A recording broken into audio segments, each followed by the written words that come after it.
Rodrigo. He was so earnest and trusting, and he adored me. We'd met in the crib. Our mothers shared a wet nurse. His family was too poor to keep a nursemaid, even for their sole offspring. Mine was rich enough, but by the time the fifth son came along, they could not be bothered to spend the money. His father was a failing spice merchant, mine a setaiolo, a thriving silk trader. Rodrigo and I did nearly everything together. "But why am I the one who must steal all the supplies for the break-in?" he demanded, wiping his nose with his sleeve.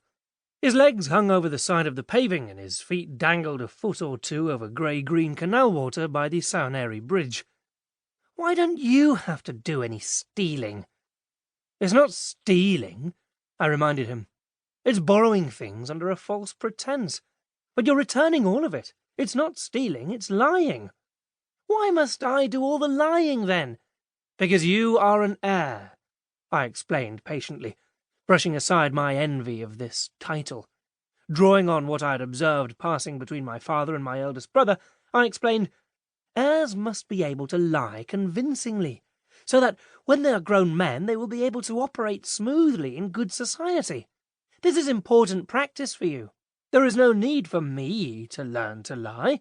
I would not rob you of an opportunity to practice an important skill that will be valuable to you when you're a great Venetian merchant." He considered this for a moment, then nodded, satisfied with my reasoning. "So after we get up there, then what?" he asked. "We'll eat the egg, of course. We'll crack it open and split it," I said. "Or if you're too chicken, I'll do it." Rodrigo's face broadened with a huge grin. "Too chicken to eat an egg? That's funny, Iago. You're so clever." He punched me on the arm.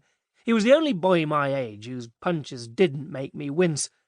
I smiled and punched him back. "So you'll eat it with me?" I pressed. "And then we'll keep the shells as proof we did it."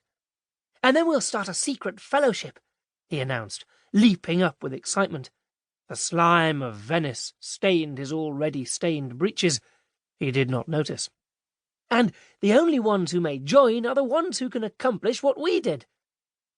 We agreed upon a time the next day to do it, and swore each other to silence with our secret handshake, invented by me and known only to the two of us.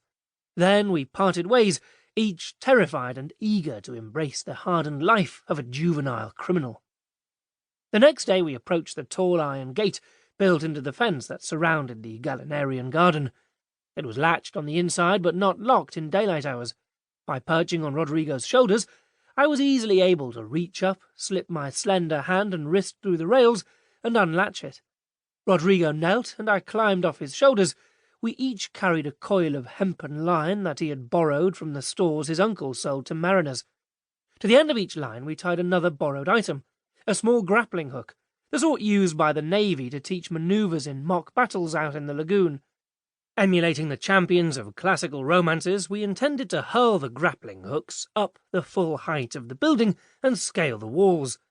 Inside the gate we found ourselves in an unoriginal but sumptuous garden. It contained statues depicting pagan gods and fountains depicting pagan Venetians and a few actual plants. In the centre was a well. Rodrigo stared about with a slack jaw and glazed eyes.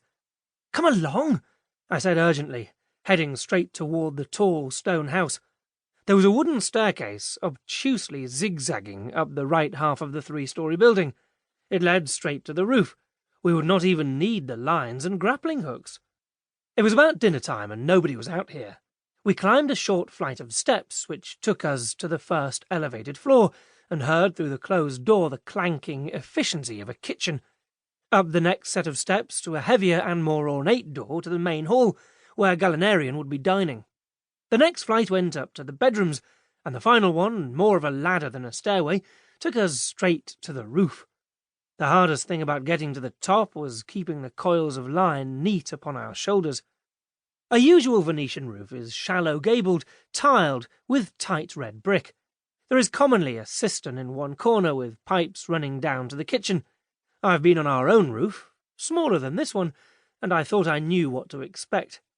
But this roof was flat, canted slightly to slough rainwater into the canal below. It was laid out just like